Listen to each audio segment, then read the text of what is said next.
आप सभी को सादर नमस्कार। DSK 79 न्यूज़ पर आपका बहुत बहुत स्वागत है।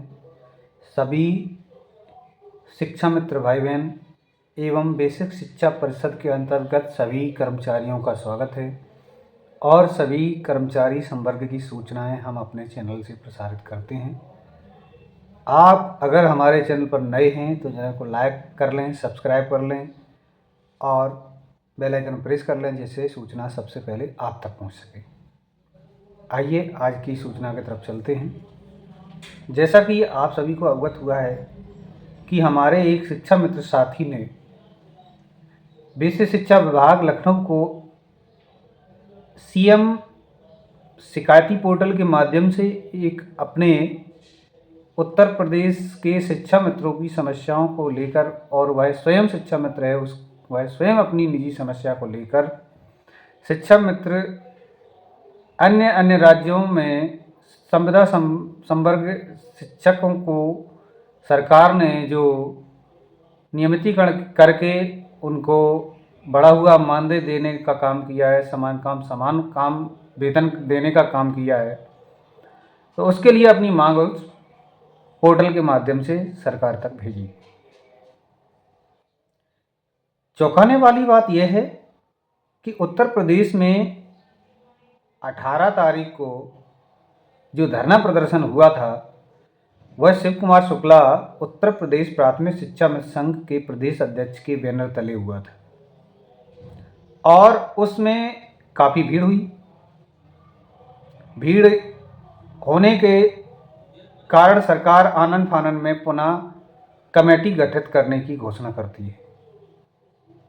जब सरकार कमेटी गठित करने की घोषणा करती है तो फिर हमारे एक शिक्षा मित्र साथी ने अभी एक आवेदन किया था। उस आवेदन का जवाब आप सभी के सामने ग्रुपों में चल रहा है, जिसमें सरकार उधर तो कमेटी गठित करने का काम कर रही है और वहीं सचिव बेसिक शिक्षा परिषद के माध्यम से पत्र का जवाब भी दिया जाता है कि 25 जुलाई 2017 के माननीय सुप्रीम कोर्ट के आदेशानुसार आपको अपनी सुविधाओं को 10,000 रुपये से आगे बढ़ाने का अधिकार नहीं और मामला पोषणीय नहीं है। सरकार आपके मुद्दे पर कोई विचार नहीं कर सकती। वह सुप्रीम कोर्ट का जो आदेश है उसी आदेश को लेकर हर बार सरकार हर शिक्षा मित्र के पत्रों का जवाब वही एक परिभाषा में देती है, चाहे धरना प्रदर्शन हो रहा हो, चाहे वो कमेटी गठित हो रही हो। यह कमेटी गठन करने का सरकार का जो रवैया है वो आज से नहीं है। वो हमारी बहन उमा देवी जी द्वारा जो धरना प्रदर्शन किया गया था वह ऐतिहासिक धरना था और हमारी बहनों ने केस त्यागे थे।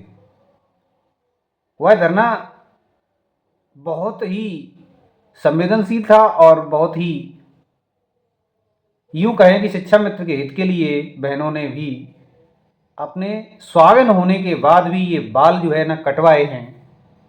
तब सरकार आनन फानन में अपनी कमेटी गठित करती है और वह कमेटी बेसिक शिक्षा मंत्री श्री सतीश द्विवेदी, जो पूर्व बेसिक शिक्षा मंत्री हो चुके हैं, उन्होंने और उप मुख्यमंत्री माननीय दिनेश शर्मा जो पूर्व उप मुख्यमंत्री हो चुके हैं, वह कमेटी का आज तक कोई आता पता नहीं।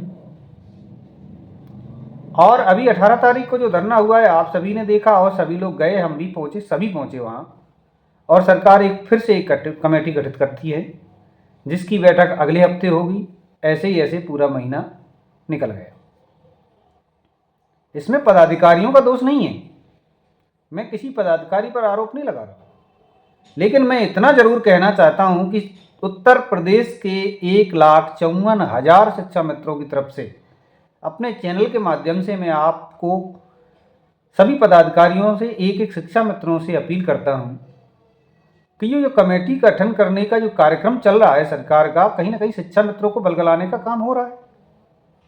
अगर सरकार कर देती तो ये शिक्षा मित्रों के जो जवाब दे रहे हैं माननीय सुप्रीम कोर्ट का हवाला दे देते हैं तो मुझे नहीं लगता कि ये कमेटी का कोई निर्णय कभी आने वाला है।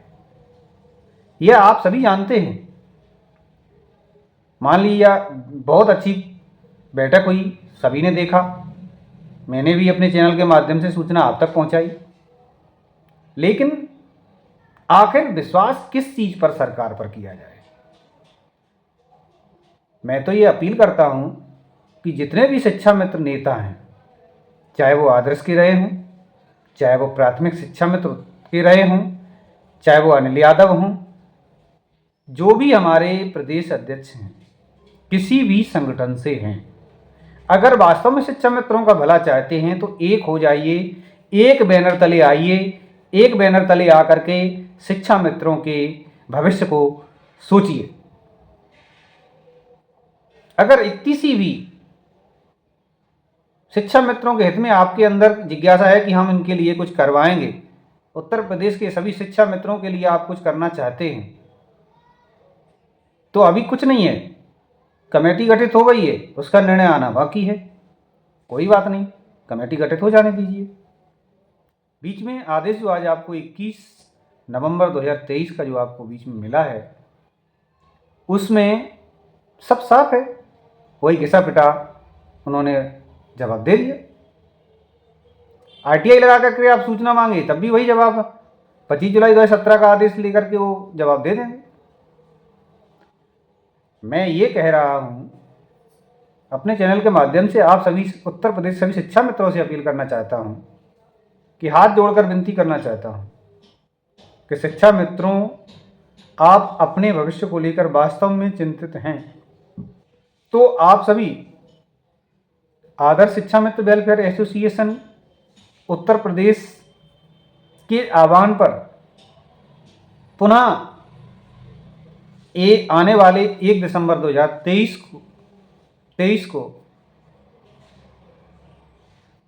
उत्तर प्रदेश के समस्त जनपदों में मुख्यमंत्री के नाम शिक्षा मित्रों की मांगों को लेकर ज्ञापन दिया जाना, जो कि प्रत्येक जनपद में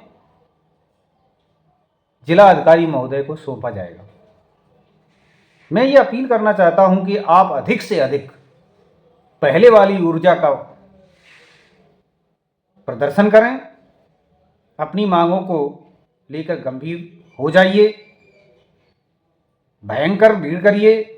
हमारी जो उत्तर प्रदेश की लक्ष्मीबाई स्वरूपा बहनें हैं, वो निश्चित ही इस वीडियो को देख करके तैयार होंगी।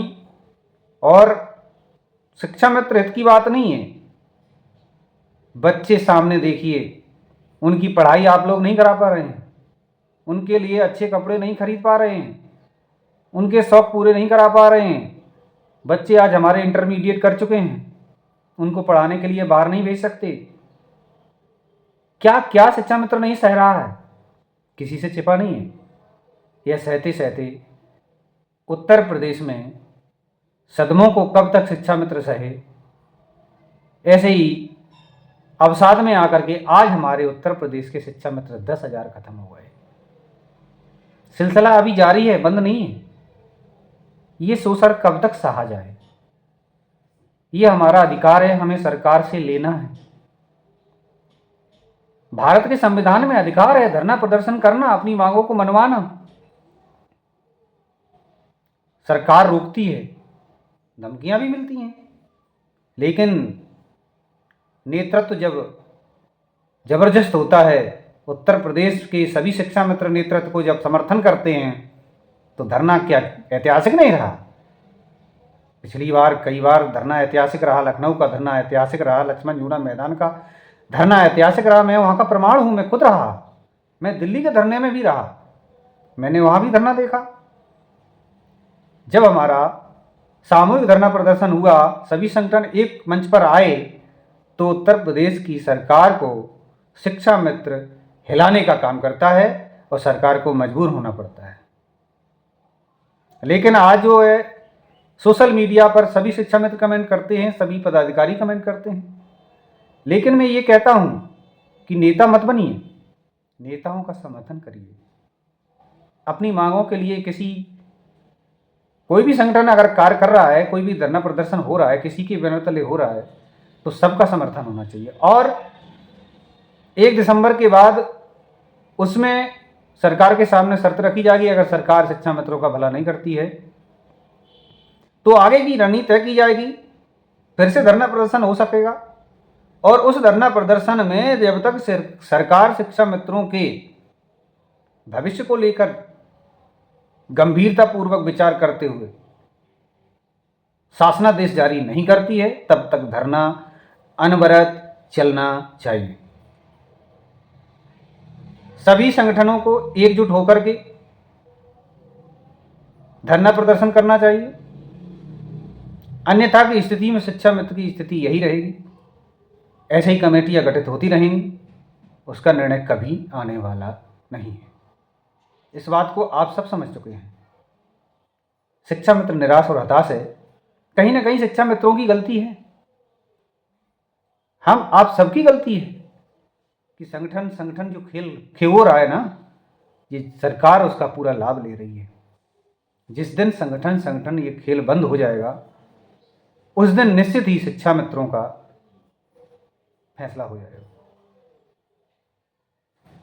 ये प्रत्येक शिक्षा मित्र की आवाज़ है, मैं अपने चैनल के माध्यम से आप सभी तक पहुंचा रहा हूं। आने वाले 1 दिसंबर को माननीय जिलाधिकारी महोदय को 70 जो भी हमारे उत्तर प्रदेश की जनपद हैं, वहाँ जो ज्ञापन सौंपा जाना है उसकी रूपरेखा तैयार कीजिए, संगठन का सहयोग कीजिए, बढ़ चढ़ कर उसमें प्रतिभाग कीजिए। आने वाले समय में चैनल के माध्यम से आपको सूचना दे दी जाएगी कि क्या रणनीति तय होगी, संगठन क्या रणनीति तय करेगा। मैं तो ये कहता हूँ, एक मंच पर जब तक शिक्षा मित्र एक होकर के नहीं आएंगे, तब तक सरकार यूं ही बरगलाती रहेगी, ना ही कोई करा पाएगा, ना कोई करा पाएगा। सभी शिक्षा मित्र गुमराह हो जाते हैं, कोई कहता हमारे संगठन से नहीं है, कोई कहता आप हमारे संगठन से नहीं है। बस सरकार के पास तमाम प्रकार की मांगे जाती हैं। सरकार तो यही चाहती है कि आप जब एक मांग पत्र नहीं लाएंगे तो हम भी उस पर विचार नहीं करेंगे। वहाँ सचिवालय में इंसान ही बैठते हैं और हम और उन्हें, आप सभी उन्हें निर्वाचन के तहत एक नेता बनाकर उन्हें मुख्यमंत्री के रूप में बनाते हैं। उनके पास शक्तियाँ हो जाती हैं, लेकिन सोच जो तुम सोच सकते हो वह भी सोच सकते हैं।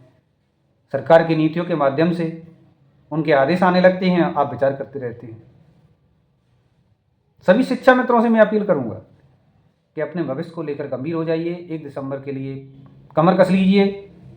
उत्तर प्रदेश के सभी जनपदों में एक ऐसा समाचार जाए कि शिक्षा मित्रों ने बिगुल बजा दिया है कि शिक्षा मित्रों का जब तक मानदेय बढ़ोतरी या नियमितीकरण, समान काम समान वेतन, जब तक सरकार शिक्षा मित्रों के लिए कोई भी कमेटी गठित कर रही है, उसका निर्णय आने तक शिक्षा मित्रों को समान काम समान वेतन देने का काम करेगी। उन्होंने लैपटॉप दे दिया, शायद आप सभी को मालूम होगा। ऑनलाइन हाजिरी लगेगी, ये भी आपको मालूम होगा। कई जनपदों में उन्होंने चालू कर दिया है, लेकिन वहाँ प्राथमिक शिक्षक संघ के माध्यम से वहाँ विरोध किया जा रहा है। वह शिक्षकों के लिए नहीं, वह अनुदेशक और शिक्षा मित्रों के लिए भी है। वो सबको झेलना पड़ेगा।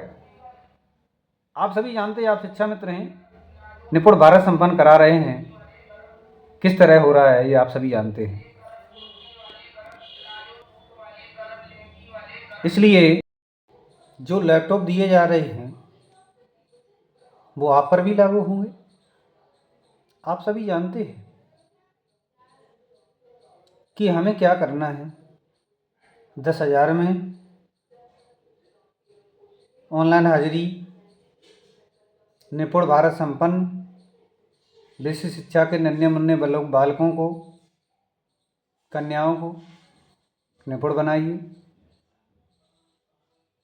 आप कब निपुण होंगे, आपके परिवार के लिए सरकार कब क्या करेगी, ये आपको खुद तय करना है। आने वाले 1 दिसंबर को पूरी तरह कमर कस लीजिए। मेरी बहनों से मैं हाथ जोड़कर विनती करता हूँ कि भाइयों की ढाल आप पहले बनती थीं, फिर बनिए। रानी लक्ष्मीबाई का रूप अपने अंदर जगाइए। क्रांतिकारी जज्बा और फिर से वही ऊर्जा के साथ 1 दिसंबर को सभी जनपदों के अंदर आदर्श शिक्षा मित्र वेलफेयर एसोसिएशन के बैनर तले जो ज्ञापन सौंपा जाना है उसमें शामिल होइए और सभी हमारे शिक्षा मित्र साथी सभी से अपील, ज्ञापन में अधिक से अधिक संख्या में पहुँचें। आगे क्या होगा वो संगठन फिर बताएगा। हमारे चैनल को सूचना मिलेगी, हम आप तक पहुंचाएंगे। चैनल पर नए हैं तो चैनल को लाइक सब्सक्राइब कर लीजिए। आज आप सभी के बीच इतना ही, फिर मिलेंगे। नमस्कार, धन्यवाद।